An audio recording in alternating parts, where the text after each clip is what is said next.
Selamat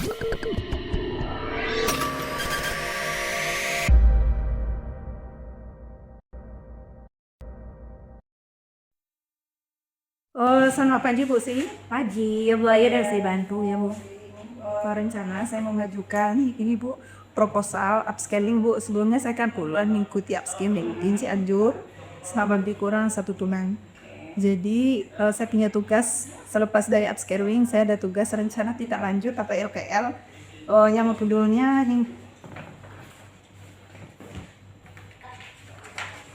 judulnya pengaruh penambahan vitamin C dan penanaman ikan air tawar oleh ikan kerapu Ya. di mana dalam proposal ini saya mengajukan kepada Ibu ya mungkin bedanya tidak besar Bu, mudah-mudahan untuk ini bisa dialokasikan dari anggaran SMKPK gitu Bu. Yang mana proyek ini sederhana saya panggil jadi tidak istilahnya tidak membutuhkan biaya yang cukup besar. Perencanaan pelaksanaan kapan ya? Insya Allah di bulan November ini lebih kurang jangka waktunya 1 bulan. 1 bulan ya. Baik, karena ini berkaitan dengan anggaran, saya harus koordinasi dulu dengan tim keuangan, memastikan bahwa kendaraan kita yang tersedia masih ada untuk pembelian alat dan bahan. Jadi nanti mungkin saya butuh waktu siang lah ya, saya putuskan lagi anggarannya itu bisa direalisasikan kapan. Tapi yang pasti kita sangat mendukung program tindak lanjut dari upskilling dan freskilling ini. Semoga ini memberikan manfaat bagi kita dan anak-anak khususnya. Ya. Kalau dari anggaran itu kan nggak banyak ya. Iya. Lebih fokus ke vitaminnya ya. Ya vitamin kalau untuk perendaman air tawar kita kan nggak perlu beli ya Bu ya. Mungkin ikan kerapu cantang kalau seandainya anggaran dari sekolah itu ada. Ibu berkenan, syukur alhamdulillah saya senang sekali kita bisa memberikan proyek kepada siswa untuk pemeliharaan ikan kerapu cantang yang jangka waktu yang sudah ditentukan yang sesuai dengan jadwal TTL untuk Oke. Ini untuk kelas 11 fase F ya. fase F. Dan ini inti. Berarti ini untuk kelas 11 fase F ya Bu ya, yang pengembangan anggarannya ya. Kebetulan saya, kita kan sistem blok U yang kelas 11 ini kan tidak taktis waktunya, jadi mungkin saya menerapkan di kelas 10.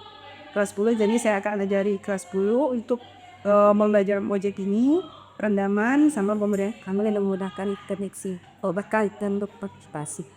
Bagian nanti kita ketemu lagi siang ya, setelah saya ketemu tim keuangan untuk memastikan anggaran track sama data. ya Pak. Selamat siang.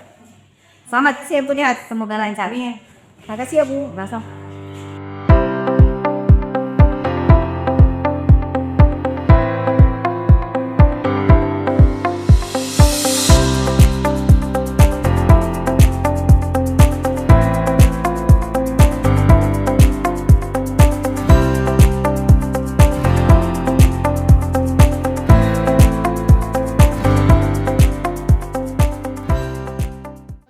Karena sudah selesai menjawab dari pertanyaan Ibu berikan, silakan untuk kelompok 1 dulu.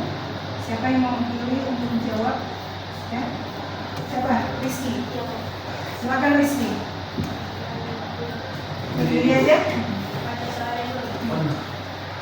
Ini aja. Ini aja kalau soalnya sedikit nanti jawab ya. Silakan. Bagaimana mengenali ikan yang terkena penyakit? Ikan menjadi tidak nafsu makan, perut mengembung, fisik rusak atau rontok, tubuh ikan tidak berlendir atau serabut seperti kapas. 2. Menurut Anda bagaimana kita tahu ini penyakit yang menyerang ikan? Dapat melakukan diagnosa dengan mengamati gejala klinis pada ikan dan mengambil ikan. 3. Apakah bisa dilakukan pencegahan penyakit ikan? Ya, ada beberapa cara untuk mencegah penyakit pada ikan. Di antaranya 1. Karantina ikan. 2. Jaga kualitas air. 3. Berikan pakan yang tepat. 4. Jaga lingkungan. 5. Gunakan beli ikan yang baik. Yang pertama tadi apa? Karantina ikan. Enggak, yang pertama, soal yang pertama jawabannya apa? Jika menjadi tidak nafsu makan, perut mengembung, sisik rusak atau rontok, tubuh ikan tidak mengalir atau serabut seperti kapas. Oh gitu. Itu istilahnya supaya kita tahu apa tadi pertanyaannya. Bagaimana cara mengetahui ikan terserang penyakit? Kita melihat ciri-ciri dari ikan itu. Jadi fisiknya ya. Jadi ada perut ya tadi. Ya. Terus tandanya apa lagi tadi? Rizky? Rusak atau rontok, Rontok ya sisiknya ya. Itu tanda-tandanya. Kadang-kadang dia lebih cenderung bagaimana? Menyendiri ya. Pertanyaan yang kedua? Adalah bagaimana kita tahu jenis penyakitnya tidak dekat. Bagaimana caranya? Dapat melakukan diagnosa dengan mengamati gejala klinis pada ikan dan mengambil sampel ikan. Mengambil sumber ikan. Diagnosa ya. Tanya bersama dengan apa. Tadi banyak ya pertanyaan yang ketiga jawabannya. Untuk melakukan pencegahan mungkin menjaga kualitas air apa lagi? Berikan pakan yang tepat, Tapi diberikan pakan yang tepat, jaga lingkungan, jaga lingkungan. gunakan bumbu ikan yang baik. Jadi itu cara menggunakan ini ada cara-cara lain. Jawabannya ini. Terima kasih kelompok 1 beri aplaus untuk kelompok 1. Silakan kelompok 2.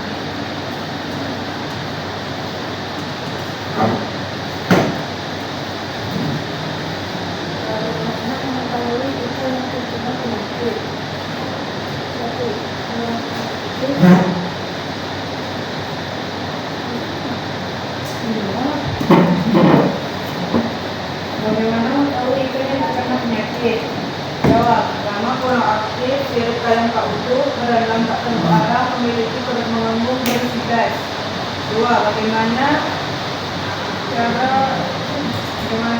kita tahu jenis penyakit yang menyerang ikan? Contohnya, sisik ikan yang begitu tinggi seperti penyedapur. Nomor 3, apakah bisa dilakukan pencegahan penyakit? Bisa, seperti divaksin dan dilakukan perendaman. Kita beri aplaus untuk kelompok. Jadi sudah tahu ya bagaimana kita mengetahui ikan itu ciri-cirinya bagaimana dia terserang penyakit. Jadi sedikitnya Anda sudah mulai paham ya terkait dengan tentang penyakit ikan terserang ikan.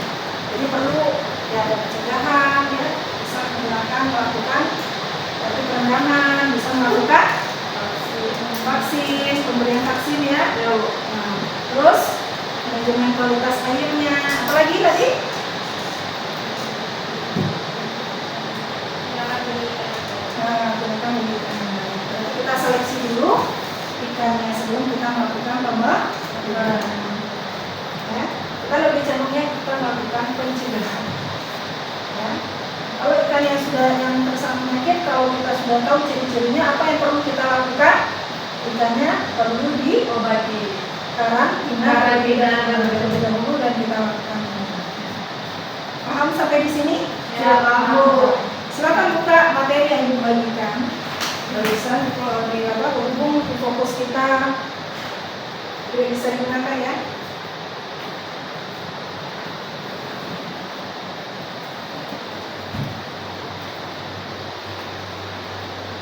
Coba Anda lihat hama dan patogen. Ada di sana?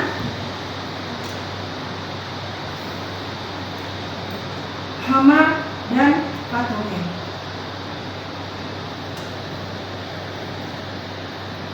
Tahu apa yang dikatakan hama? Hama adalah organisme pengganggu yang dapat memangsa, membunuh dan mempengaruhi produktivitas ikan. Ya, benar sekali. Ya. Jadi hama itu adalah ya pengganggu, organisme yang sifatnya mengganggu, memangsa, ya, merupakan predator yang mulai dari tingkat larva sampai ikan dewasa. Dia sering menyerang secara langsung. Ini di mana kita jumpai hama ini? Di lingkungan sekitar kita ada hama itu? Ada Bu, seperti biawak. Iya, sini banyak ya, biawak itu salah satu merupakan hama. Ya, jenis organisme yang tergolong ke dalam hama. Ya Bu. Iya. Manusia apakah tergolong ke dalam hama? Ya Bu, kalau dia ganggu. Itu yang lebih sulit ya. Kalau kita melihara ikan di keramba misalnya, atau mungkin kita punya kolam, punya tambak, itu harus keamanannya harus dijaga sebaik mungkin. Ya. Selanjutnya itu yang dikatakan dengan hama. Kalau patogen? Patogen organisme yang dapat menimbulkan penyakit. Contohnya apa tadi yang Ibu sampaikan? Ada parasit, bakteri, virus, dan jamur. Tolong ingat ya, 4 patogen ini yang sering menyerang ikan, budi, bisa kita lihat patogen? Tidak. Secara langsung? Tidak Bu. Tidak bisa. Kita menggunakan apa untuk melihatnya? Ini apa namanya? Mikroskop. Sudah pernah menggunakan mikroskop? Sudah. Sudah. Apa yang Anda lihat? Pernah lihat penyakit? Bukan Bu, lihat ini apa tuh? Lumut. Lumut ya. Ya Bu. Nah, lumut berarti lumut itu tergolong tumbuhan. Ya, Ya Bu. tumbuhan lumut ya yang sering kita jumpai di lingkungan sekitar kita. Ya. Tapi patogen ini merupakan organisme yang sering menyerang dan dapat menimbulkan penyakit. Kita manusia bisa terserang patogen tadi? Bisa Bu. Bisa. Bakteri itu ada di mana saja. Virus ada di mana saja. Parasit ada? Di mana saja? Di dalam air apakah ada patogen? Ada Bu. Ada. Media hidup bagi ikan adalah air. Tanpa air ikan tidak akan bisa Hidup. Jadi penting sekali dijaga kualitas airnya. Kalau kualitas airnya kurang bagus, itu akan dapat mempengaruhi kesehatan. Salah satu patogen. Patogen ini kita tidak secara langsung tidak bisa melihat, tapi ada di lingkungan sekitar kita, termasuk air yang kita gunakan untuk kegiatan budidaya. Ya. Nah, itu yang dikatakan dengan patogen.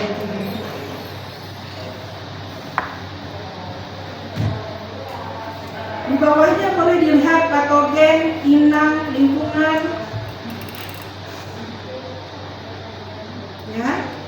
Penyakit apabila ketiga faktor itu ada inang, lingkungan, dan patogen itu di dalam keadaan seimbang, tidak dalam keadaan seimbang.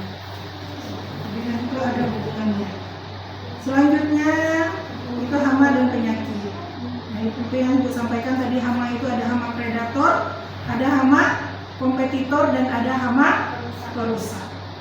Yang intinya itu hama itu adalah merugikan, merusak dari ikan budidaya. Hama predator, ya organisme pemangsa, ya, dia masuk ke area budidaya yang sering memangsa ikan budidaya. Kalau kompetitor apa? Hewan lain yang menimbulkan persaingan dalam mendapatkan oksigen, pakan, dan ruang gerak. Dan dikatakan dengan hama kompetitor. Ada lagi hama perusak. Hewan lain keberadaannya merusak sarana budidaya ikan, bisa Hama bermetamorfosis menjadi pengganggu atau pencuri.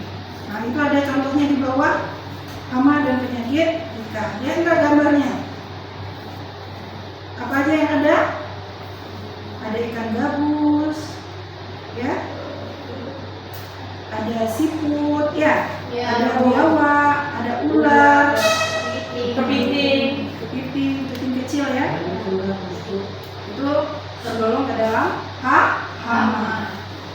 Ya. Sering nggak kita jumpai? Sering di sini. Ular juga.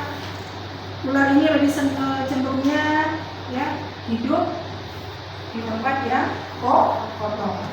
Jadi usahakan lingkungan budidaya kita dalam keadaan bersih. Kalau dalam keadaan kotor itu akan mengundang ular, ya, hama-hama yang merugikan ikan budidaya.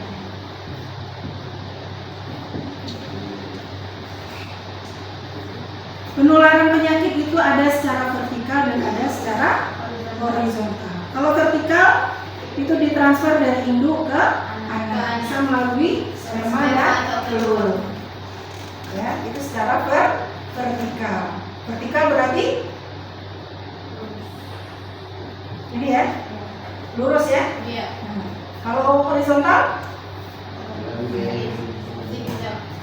Jadi penularannya bisa secara vertikal, bisa secara horizontal. Kalau horizontal melalui apa?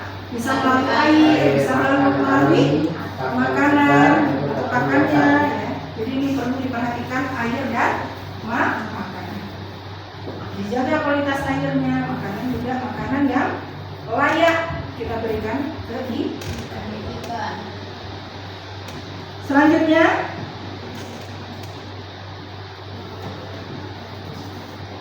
penyebab penyakit. Apa saja yang menyebabkan ikan terserang penyakit? Penyakit itu ada penyakit non infeksi, ada penyakit infeksi. Kalau non infeksi, perubahan bisa berasal dari perubahan lingkungan, ya.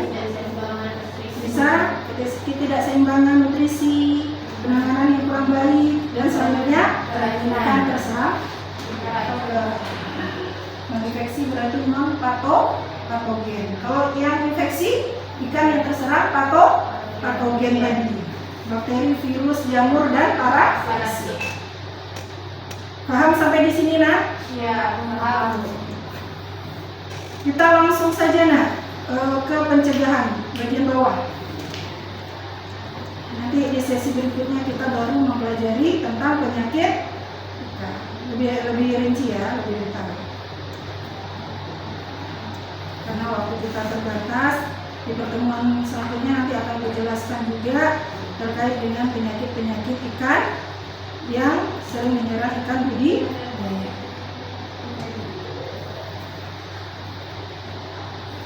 Pencegahan, langsung aja ya, pencegahan.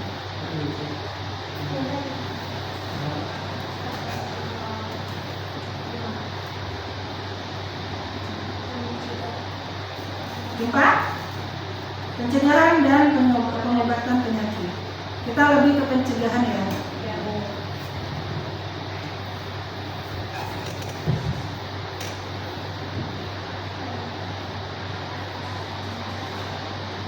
Pencegahan penyakit ikan. Yang pertama apa? Kualitas induk atau benih. Bagaimana kualitasnya?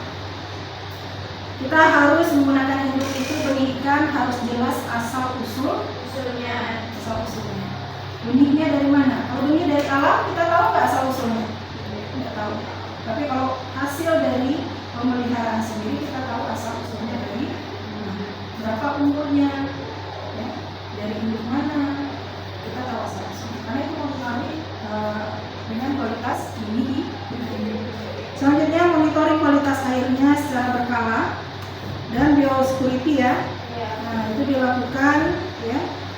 Nah, termasuk biosecurity ini mulai dari benihnya, airnya, peralatannya ya. Itu dijaga keamanannya, dijaga kebersihannya. Ya. Dan dilakukan manajemen budidaya yaitu pemberian pakan berkualitas, penanganan induk atau benih sesuai dengan SOP dan vaksinasi imunostimulan.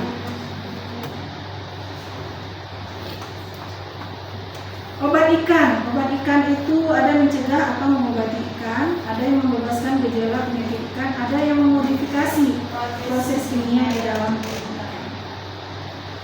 Ya, nah itu untuk obat ikannya.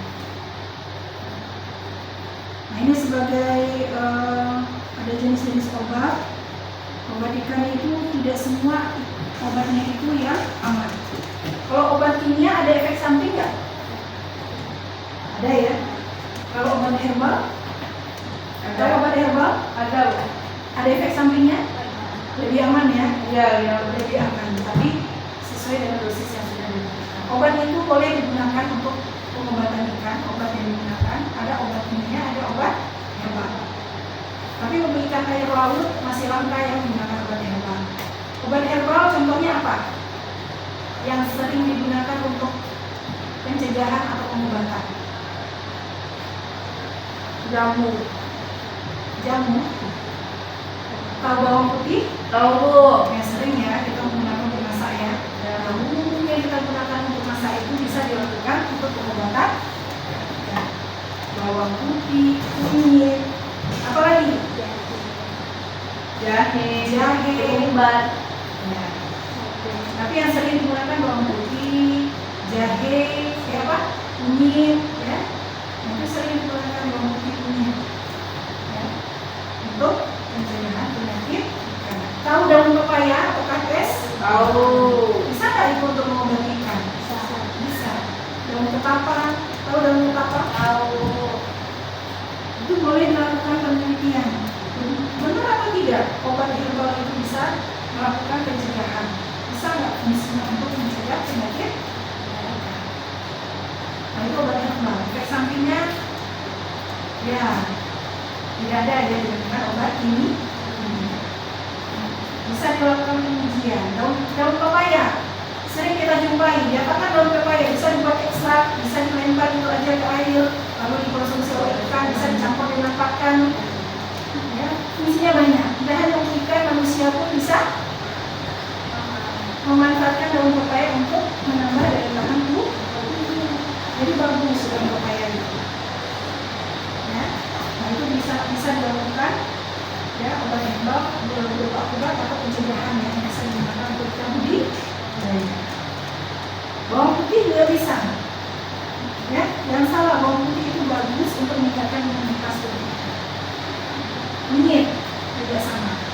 Daun ketapang sebenarnya banyak ya bahan-bahan herbal yang bisa digunakan untuk meningkatkan imunitas ikan, untuk mencegah penyakit ikan, untuk mengobati penyakit ikan. Kita tidak tahu. Supaya kita tahu bagaimana harus banyak mencari informasi melalui Google dan melakukan penelitian secara langsung.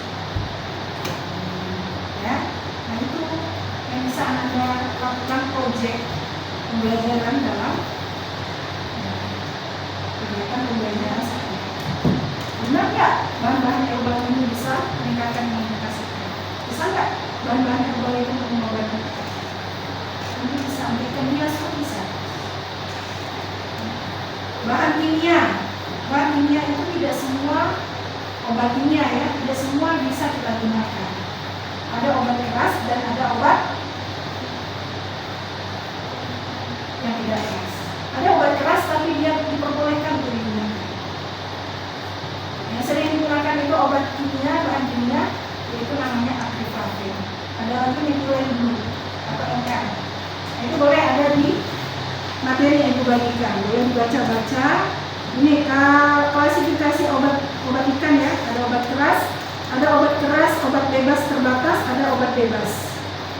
Obat keras ini jika penggunaannya tidak sesuai itu bisa membahayakan ikan dan bisa membahayakan manusia yang mengkonsumsi. Pernah mendengar formalin? Pernah, Bu. Formalin itu kalau penggunaannya ya tidak sesuai dengan SOP-nya itu akan membahayakan tidak hanya ikan tetapi juga manusia. Formalin kalau terkena kulit bagaimana? Bu, kelupas kulitnya. Terkelupas bisa menyebabkan Kematian. kanker. Kematian. Ya, kalau diberi ke ikan, terus ikannya kita konsumsi bahaya nggak? Bahaya, Bu. Tapi ada beberapa orang masih menggunakan formalin. Itu merupakan obat keras yang tidak diperbolehkan. Jadi ada beberapa kategori ya untuk obat-obatan, tidak sembarangan. Jadi kalian di sini selain menjadi pembudidaya juga menjadi dokter ikan, bisa mengobati ikan, bisa mencegah penyakit. Paham? Ya, Nah, boleh dilihat ini penting obat keras, obat bebas terbatas, obat bebas untuk jenis ikan yang tertentu ya dengan jumlah atau dosis, bentuk, sediaan dan cara pemakaiannya. Obat keras yang dilarang dan obat keras yang diperbolehkan. Obat keras yang dilarang itu disediakan, diedarkan dan mengandung zat aktif yang dilarang. Jadi tidak boleh digunakan sembarangan. Obat keras yang diperbolehkan disediakan, diedarkan dan tidak mengandung zat aktif yang dilarang. Kita sakit berobat ke dokter, obat apa yang dikasih oleh dokter? Obat kimia atau obat herbal? Obat kimia. Ya. Kalau terus-terusan kita mengkonsumsi obat kimia, apa efek sampingnya ke kita? Nanti lama-lama akan mati. Mungkin ginjalnya terganggu, ya. Ya. Tapi tidak sembarangan dokter itu memberikan obat. dosis. Makanya orang kadang-kadang lebih percaya ke obat herbal katanya. Ya, karena tidak ada efek samping. Tapi kalau dokter itu lebih cenderung menggunakan obat kimia. Nah, sama. Anda mau mengobati ikan, apakah menggunakan obat herbal atau obat kimia? Nah, obat kimianya boleh digunakan, tapi harus tahu obat kimia seperti apa. Nama-namanya apa? Mana yang berbahaya, mana yang tidak? Mana yang diperbolehkan, mana yang tidak? Jadi harus bisa membedakan. Karena kita juga harus ada safety-nya untuk diri kita sendiri. Kalau kita sembarang menggunakan obat, itu akan membahayakan diri kita, membahayakan ikan budidaya. Ada lagi obat keras yang diperbolehkan, ya, yaitu obat yang disediakan atau diedarkan dan tidak mengandung zat aktif yang dilarang. Dia obat keras tapi tidak dilarang. Jadi ada dosis yang ditentukan kita gunakan. Apa aja obatnya? Boleh lihat ke bawah. Obat keras yang diperbolehkan apa saja, nak? Contohnya ada tetrasiklinar, ya. Ini obat keras yang diperbolehkan. Ada hormon, ada vaksin, ada zat warna. Zat warna ini ada metilen blue. Ibu sampaikan akriflavin. Ini masih diperbolehkan tapi obat keras. Untuk penggunaannya hati-hati. Kalau bisa jangan tersentuh atau kena, karena itu akan membahayakan diri kita sendiri. Boleh digunakan dengan dosis yang sudah ditentukan dan kita bisa melakukan pengobatan terhadap ikan yang terserang penyakit. Ya, ada hormon. Hormon itu biasanya digunakan untuk HCG ini untuk dilakukan penyuntikan terhadap induk ikan untuk mempercepat kematangan donat induk ikan. Sudah belajar pemijahan? Belum ya? Belum. Nah, ini obat-obat yang hormon yang biasa digunakan untuk disuntikan ke induk ikan. Tujuannya supaya induk ikannya cepat matang donat dan bisa secepatnya melakukan pemijahan secara bisa semi buatan dan kalau secara alami tidak perlu menggunakan hormon penyuntikan hormon, ya, tinggal dicari aja induk yang matang donat, jantan, betina, lalu masukkan ke dalam wadah, dia akan melakukan pemijahan secara alami. Dan ada vaksin. Nah, vaksin juga ini merupakan obat keras yang diperbolehkan. Ada obat keras yang dilarang. Apa saja? Nah, itu ada yang zolzol, nitroimidazole, ya. Nah, ingat aja itu yang ada zolzol itu merupakan obat keras yang dilarang. Jadi kalau berobat ke rumah sakit, kalau ada yang kata-kata seperti ini, ya, amfenicol, nitrofuran, namanya makrolida, polipeptida, ya, dan lain-lain. Ya. Ada Dapsol, ada Solicilin, ya, yang fenicol, ini ada fluofenicol. Nah, itu merupakan obat keras yang dilarang, tidak boleh digunakan. Sama untuk ikan pun tidak boleh, karena membahayakan ikan budidaya dan manusia. Ada obat bebas terbatas, desinfektan dan antiseptik. Selanjutnya, ya, ada vitamin, mineral, itu boleh kita berikan kepada ikan, contohnya seperti ini. Itu boleh diberikan kepada ikan dicampur dengan makan. Nah, tujuannya untuk pencegahan. Isinya ini dalam satu kotak ada 100. Dan ini boleh nanti dihaluskan dan diberikan ke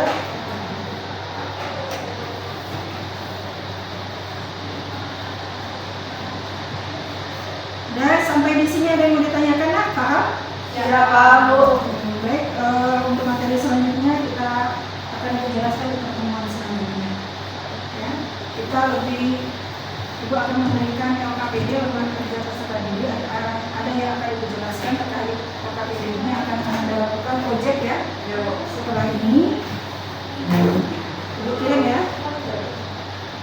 Materi ini boleh dibaca-baca, ya. Nanti di sesi berikutnya akan dijelaskan. Udah KPD-nya buatnya apa? KPD setelah kita lakukan ini Bisa nggak kira-kira butuh berapa menit?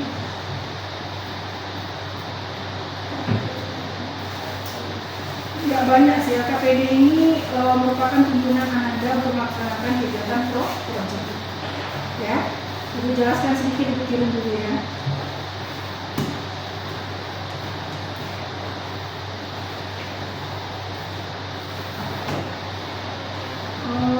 Ada di sini.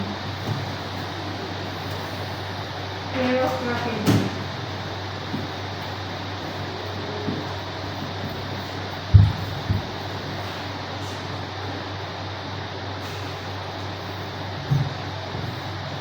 Nah, dilihat dulu.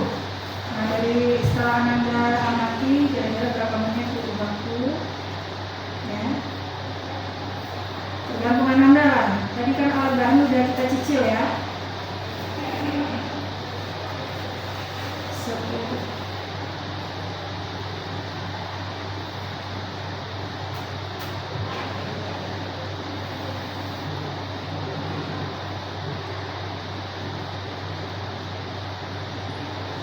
Masuk nggak? Silakan dibuka KPD ini.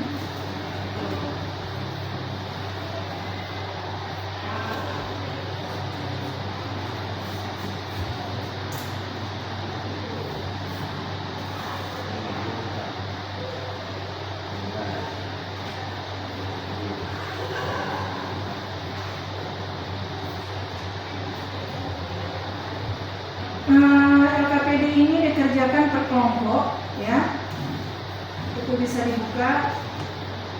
Tujuannya sudah ada, tujuan pembelajaran, alat bahan yang digunakan itu dipersiapkan alatnya.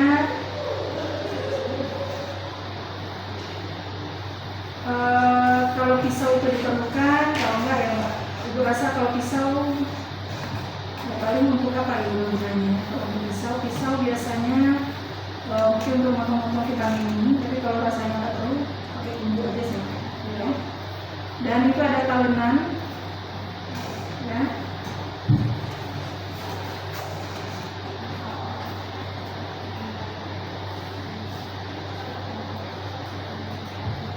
Yang perlu dipersiapkan tadi ada termometer, nak, ember, ya, pH meter untuk sendok. Untuk pengaduknya ini, pengaduk vitaminnya, sarung tangan kalau ada ya. Terus pH meter ada, refraktometer ada ya tadi ya. Untuk tulis pena, botol semprot harusnya ada ini. Karena dicampur dengan air, kalau nggak ada di wadah aja, nanti dicampur dibuang ya. Terus aerator, wadah atau bak perendaman. Ini ada semua ya. Selanjutnya bahannya vitamin C ada, ikan ada. Pakan ada, air tawar juga ada. Ada semua ya? Siap ya. Jadi alat dan bahan ini tolong dipersiapkan ya per kelompok. Kelompok 1 punya tanggung jawab sendiri, kelompok 2 juga punya tanggung jawab sendiri untuk proyeknya. Termometer serokan kecil itu ada, mortal atau pemberus itu boleh ditengok nanti di lemari ya. Alat dan bahan ini sebelum kita memulai proyek itu dipersiapkan terlebih dahulu. Instruksi kerjanya, Ananda semua bisa menyiapkan alat dan bahan yang dibutuhkan. Yang kedua apa? Menerapkan K3 dengan melaksanakan PJBL-nya. K3 tahu? Keselamatan, keamanan dan kebersihan. Wajib ya. Terus Ananda semua menyiapkan vitamin C. Ada vitamin C-nya? Ada 500 ml sesuai ya. Mili per gram. Kalau minyak ikan kita nggak ada, kita ganti dengan air ya. Selanjutnya pakan pabrikan sebanyak berapa kilo? 1 kilo dulu. Selanjutnya vitamin C nya dihaluskan, boleh menggunakan blender atau mortal ditumbuk ya, secara manual boleh ya. Selanjutnya apa lagi? Menyiapkan ikan sampelnya, itu ikan benih, ikan kerapu jantan. Diambil berapa banyak? 50 ekor. Menyiapkan wadah perendaman dan mengisi air sebanyak 100 ml. Ya, serta melakukan memasukkan aerasi ke dalam air yang disiapkan tadi. Aerasi ya aeratornya tadi. Ya. Selanjutnya airnya apa yang diukur? pH, salinitas, dan suhu. Setelah airnya disiapkan, ikan sambalnya dimasukkan ke dalam wadahnya masing-masing yang sudah disiapkan. Selanjutnya, Ananda semua mengamati lalu mencatat perilaku ikan pada saat penyebaran ya di awal ikan sampah ke dalam wadah perendaman. Ya, jadi wadah perendamnya kita boleh menggunakan ember tadi, ember hitam yang sudah disiapkan tadi. Ada berapa buah? Ada 4. Masing-masing kelompok boleh menggunakan 2 masing-masing berarti ya. Kalau kurang itu boleh ember kita banyak. Ya, supaya steril embernya terlebih dahulu dicuci, dibilas ya, dipastikan ya embernya aman karena terbebas dari penyakit. Selanjutnya apa lagi? Memberikan pakan yang sudah dicampur dengan vitamin dan melakukan pengamatan selama 24 jam ya, atau 1 minggu penuh dengan pemberian pakan ya. Di akhir pengamatan setiap harinya peserta didik diminta menambah volume air 110 liter dan diminta untuk menyampaikan seluruh hasil pengamatan dalam forum diskusi kelas. Oke? Ada yang mau ditanyakan sampai sini tugasnya? Sudah. Ya. Dan ibu akan menilai untuk asesmen formatifnya. Jadi ada kelengkapan alat bahannya lengkap atau tidak. Selanjutnya menggunakan ketiga enggak? Ketiga itu apa? Sarung tangan, ya, alas kaki. Terus mengikuti setiap tahapan pekerjaan sesuai dengan langkah kerjanya. Ya. Bekerja sama dengan kelompok, mampu berdiskusi dengan baik sesama anggota kelompoknya, menyelesaikan tugas yang diberikan sesuai dengan waktu yang sudah ditentukan. Itu penilaiannya ya. Bisa nggak kira-kira itu? Nah, LKPD lembar kerja peserta didik, lembar kerja peserta didik itu yang perlu dilakukan. Ada kegiatan proyeknya supaya Anda ada acuan dalam melaksanakan kegiatan proyek. Sampai di sini LKPD-nya bisa? Bisa ya. Ini butuh waktu ya 1 jaman lah ya. Mulai persiapan berapa menit? Kira-kira 15 menit siap? Siap ya. Untuk prosesnya perendaman dan pemberian vitamin agak lama lah itu ya. Perendaman boleh dilakukan lebih kurang waktunya 15 menit. Ya. Setelah direndam, dikembalikan ikannya ke wadah budidaya. Jadi kalau untuk perendaman, wadahnya harus diisi air tawar yang bersih. Ya. Bisa? Ya, Jadi siapkan wadahnya berisi air tawar. Masing-masing kelompok dibagi. Melakukan perendaman, ada yang tidak dilakukan perendaman, ada yang tidak diberi vitamin. Jadi ada perbandingan. Oke? Ada yang mau ditanyakan sampai di sini untuk LKPD? Tidak, Bu. Ada? Tidak. Sudah ready untuk melaksanakan praktek? Siap. Siap? Nah, silakan Ibu udah jelaskan apa yang perlu dilakukan, langkah-langkahnya. Kalau tidak tahu boleh ditanyakan. Ibu akan dampingi dan akan bimbing Anda semua untuk melaksanakan kegiatan praktek, dan Ibu harap instruksinya sesuai dengan LKPD yang Ibu bagikan. Kalau tidak tahu silakan bertanya sekarang. Nanti mau ditanyakan pada saat praktek silakan juga. Yang tidak paham ya apa yang perlu dilakukan. Ya, kalau tidak ada pertanyaan kita langsung melaksanakan kegiatan praktek. Siap ya? Siap. Kalau untuk LKPD itu yang perlu disampaikan. Selanjutnya Ananda semua, bentar ya.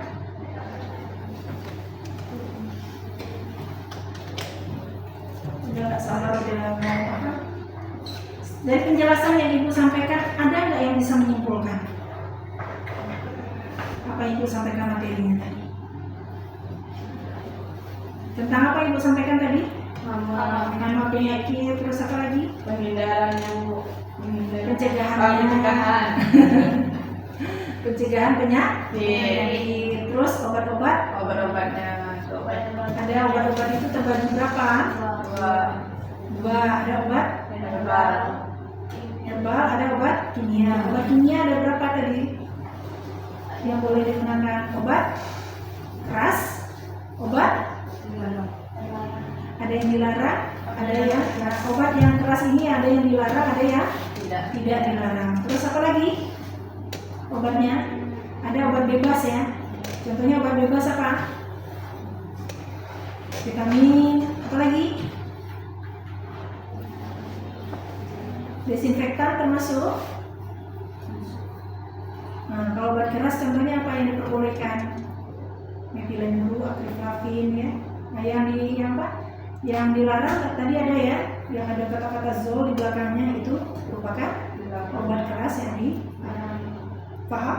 Ya, paham, Bu. Tolong dipelajari obat-obatan itu karena Anda yang berkaitan dengan kegiatan budi.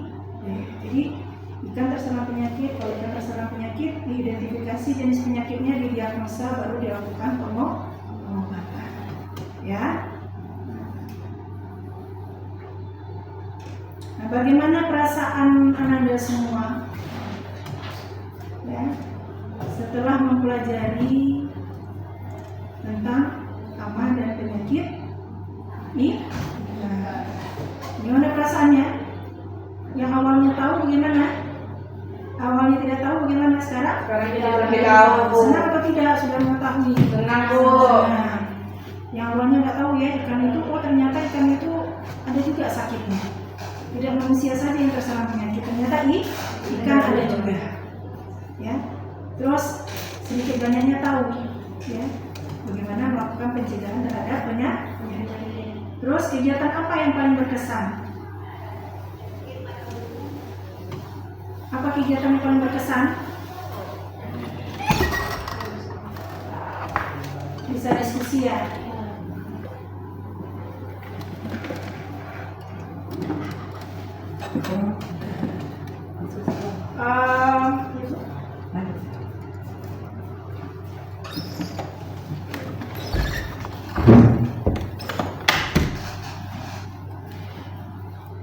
Ya.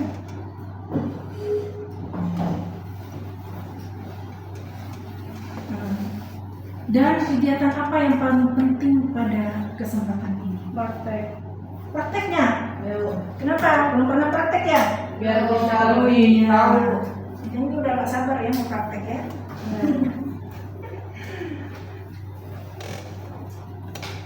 Prakteknya apa? Mengenai apa tadi yang dijelaskan? Coba siapa yang bisa jawab prakteknya apa saja? Nanti jangan bingung pada saat praktek. Pengecekan suhu, pH, Nah, salinitas, Bu. itu aja. Terus Apalagi yang perlu dilakukan? perendaman, Bu. Perendaman. Nah, kalau perendaman apa yang disiapkan? Baskom, Baskom, ember yang bersih, air, air apa? air Air tawar ya dalam keadaan bersih, bersih. Terus apa lagi yang perlu dipersiapkan? vitamin. Vitaminnya diapakan? Dihancurin, dikuyer, Dihapuskan. Menggunakan apa? Penumbuh boleh mortal ya namanya, atau menggunakan blender. Berarti yang dipersiapkan alatnya apa? Blender, mortal ya. Kalau mau secara manual silakan. Kalau menggunakan blender juga boleh. Ya. Terus apa lagi?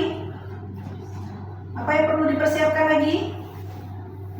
Ikannya, Bu. Makanan ikannya juga, benihnya. Benihnya berapa banyak? 50. 50 ekor. Bisa nggak nangkap ikan? Bisa. Siapa yang takut megang ikan? Tidak, Bu. Oh, yakin ya? Ibu tengok nanti ya. Nah, nanti kalau teriak-teriak megang ikan, nah ini belum lolos ini. Sebagai anak perikanan. Anak perikanan nggak boleh takut memegang ikan. Ikan itu jinak. Jadi nggak perlu ditakuti. Ikan yang takut dengan manusia. Ya.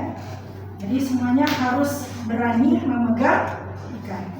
Selanjutnya apa lagi yang perlu dipersiapkan? Tersaring, apa tuh? Saya tersaring. Saringan, seokan. Terus Termometer. termometer. Udah disiapkan tadi? Udah. Seokan udah? Udah. Sudah ember udah? Udah. Udah mortalnya belum ya tadi ya sama blender ya. Terus aeratornya udah ada? Belum. Belum. Kalau nggak ada aerator kita bisa menggunakan blower. Ada blower di sana? Ada selang aerasinya? Ada. Itu boleh dipakai atau digunakan. Ya. Karena memberikan air laut, air asinnya harus hidup selama 24 jam. Kalau sempat mati, ikannya juga akan ikut mati. Kenapa? Karena ada oksigen. Ya, sampai di sini ada yang ditanyakan untuk kegiatan praktek. Nah, kelompok 2 udah paham tugas dan tanggung jawabnya untuk proyek ini? Siap ya? Nah, Ibu akan lihat. Kalau tidak tahu silakan bertanya karena belum pernah melaksanakan kegiatan praktek. Beda orang sudah, kalau untuk kelas 11 itu sudah terbiasa. Nah, Anda yang belum tidak paham silakan bertanya di kegiatan praktek. Siapkan alat dan bahan terlebih dahulu. Kalau udah lengkap baru dilaksanakan proyek base learning-nya terkait dengan pencegahan penyakit. Yang topiknya kita melakukan perendaman dengan menggunakan air tawar dan pemberian vitamin dengan menggunakan dicampur dengan pakannya disiapkan. Pakannya berapa kilo tadi? 1 kilo. Setelah dilakukan perendaman, di mana dimasukkan? Boleh akuariumnya ada di situ, dikasih label nanti kelompok berapa. Ya, itu dilakukan monitoring, dilakukan pemberian pakan, dicampur dengan vitamin. Sampai di sini paham? Paham ya? Jadi kesimpulan sudah Ibu disampaikan tadi ya, kesimpulannya sesuai dengan kesepakatan kita ya. Ibu harap Anda semua bisa melaksanakan kegiatan praktek ini sesuai dengan jadwal yang sudah ditentukan, sesuai dengan LKPD yang sudah Ibu bagikan. Instruksinya ada di sana, ada ya. Dan Ibu harap ini serius Anda laksanakan, karena kalau nggak serius prakteknya tidak akan jalan, dengan baik. Paham? Paham. Tidak ada yang duduk-duduk. Boleh kalau mau istirahat silakan setelah kegiatan prakteknya selesai. Tidak ada yang malas-malas, tapi kalau kurang sehat rasanya Ibu nggak maksa, silakan istirahat. Tapi kalau kuat, silakan masing-masing kelompok punya tanggung jawab masing-masing. Ya, mempunyai 2 wadah yang beberapa ikan yang perlu dilakukan pencegahan, diberi vitamin. Sampai di sini ada yang mau ditanyakan? Kan? Tidak ada. Cukup siap, langsung ya, praktek langsung. Ini beraksi menyiapkan alat dan bahan terlebih dahulu. Kita lakukan di bak sana. Alat bahannya bawa ke sana semua. Ya, itu saja. Terima kasih. Assalamualaikum warahmatullahi wabarakatuh.